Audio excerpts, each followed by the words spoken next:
शामिल करेंगे। Islamabad high court का बानी पीटीआई को 3 बजे अदालत पेश करने का हुक्म। बानी पीटीआई को लेकर आए, वो अपने वकला के साथ मीटिंग कर लेंगे।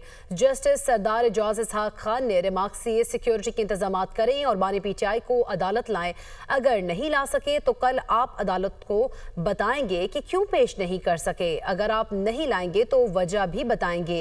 अदालत का सुप्रिंटेंडेंट अडियाला जेल को हुक्म, जिस सिक्योरिटी थ्रेट की वजह से नहीं लाएंगे उससे मुतालिक अदालत को मुतमईन करेंगे। इसी पर बात करेंगे। रिजवान काजी हमारे साथ मौजूद है। जी रिजवान काजी, बताइएगा मजीद क्या अहकाम जारी किए गए इस्लामाबाद हाई कोर्ट की जानिब से?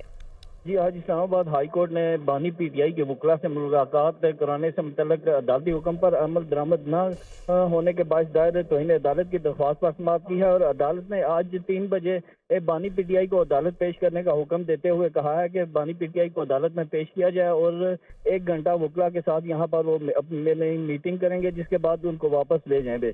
इस मौका पर अदालत ने सुप्रिंटेंडेंट अडियाला जेल को यह भी हुक्म दिया कि अगर आप नहीं लाएंगे तो वजह बताएंगे।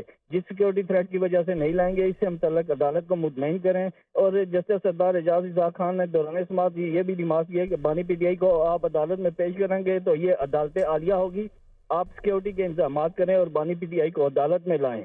अदालत का यह भी कहना है कि अगर नहीं ला सकते तो कल आप अदालत को बताएंगे क्यों पेश नहीं कर सकते। दौरान इस बात जस्टिस सरदार एजाज इसहाक खान ने फैसल फरीद चौधरी की तरफ से दायर तो अदालत की दरख्वास्त पर समाअत की और समाअत के दौरान जो सुप्रिंटेंडेंट अडियाला जेल है अदालती तलबी पर वो भी अदालत में पेश हुए और अदालत ने आज 3 बजे बानी पीटीआई को अदालत में पेश करने का हुक्म जारी कर दिया है। जी ठीक है, बहुत शुक्रिया रिजवान काजी, आप हमें आगाह कर रहे थे।